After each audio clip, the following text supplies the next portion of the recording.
All right, let's dive right in. Today, we're taking a look at the blueprint for the world's largest democracy, the Indian Constitution. And don't worry, we're not going to read the whole thing. Instead, we're zooming in on a really critical but often overlooked part, the 12 schedules. You can think of them as the appendices or the instruction manuals that make the whole massive system actually work. I mean, just stop and think about that for a second.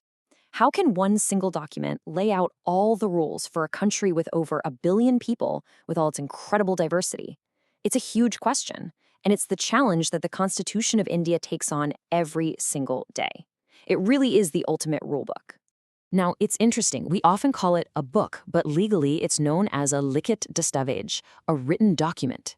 And that's not just a fancy term, it really matters.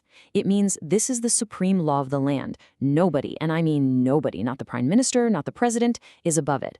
This document defines their power, it sets their limits, and it lays out how the entire country is supposed to run.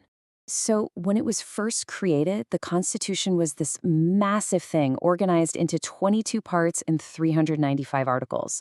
And kind of tucked away at the end were 8 schedules. These were basically just lists and tables that added extra detail. But here's the cool part. As India changed, so did its constitution. That number grew from 8 to 12, and today we're going to unpack every single one of them. Okay, so let's rewind the clock and start right at the beginning. We'll look at those original 8 schedules that really laid the foundation for this whole grand experiment. The first 3 are all about setting up the basic nuts and bolts. Schedule 1 is super straightforward. It's just a master list of all of India's states and union territories. Schedule 2, well, that's all about the money, specifically the salaries for top officials. Here's a cool little trick to remember it. Do number per paisa, linking the second schedule to money. Then you've got Schedule 3, which is all about the oaths of office. The Hindi word for oath, shapat, has 3 letters. So, 3 letters, third schedule. Easy, right? But wait, here's where it gets a little tricky. A fun little exception to the rule. While Schedule 3 covers the oaths for almost everyone, like the Prime Minister and judges, it actually leaves out the 3 highest constitutional posts. The oaths for the President, the Vice President, and the state governors are considered so important that they get their very own articles right in the main body of the Constitution.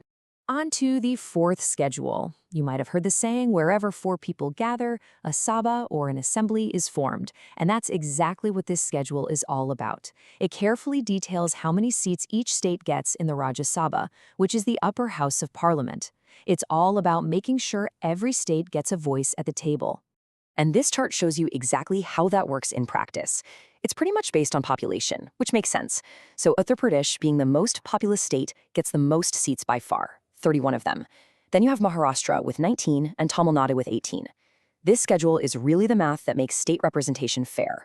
Now, Schedules 5 and 6 are both about tribal areas, but you have to pay close attention because they work very differently. The 5th schedule applies to scheduled areas and tribes across the whole country. A neat trick is that the number 5 kind of looks like an S for scheduled. But the 6th schedule is way more specific. It sets up special, more independent councils for tribal areas in just 4 northeastern states: Assam, Meghalaya, Tripura, and Mizoram. You can just remember the acronym AMTM. All right, now we're getting to a real heavy hitter. This is one of the most crucial parts of the entire Constitution, Schedule 7. This is the master list that answers the fundamental question in any federal system: who's in charge of what? So this schedule is broken down into 3 lists. First, the union list. These are things only the central government can make laws about. Then the state list, for things that only state governments can control. And finally, the concurrent list, where both can pass laws. But look at the numbers. You can see how they've changed over time. The union and concurrent lists have gotten bigger, while the state list has shrunk. That tells you a really interesting story about how the balance of power has shifted in India over the years. So what does this actually look like in real life? Let's break it down. Things like printing money or national defense, that's on the union list. The whole country has to follow, no questions asked. A perfect example is demonetization. But what about something like local policing? Well, that's on the state list, and that's exactly why every state in India has its own separate police force. And then you have that middle ground, the concurrent list. This is the zone of shared responsibility. It covers really important stuff like education and forests, where both the central government and the states can legislate. In fact, 5 subjects, including education, were actually moved from the state list over to this one, which shows a real push towards more teamwork on these key issues. And that's a perfect segue, because it shows the Constitution isn't some dusty old book sitting on a shelf.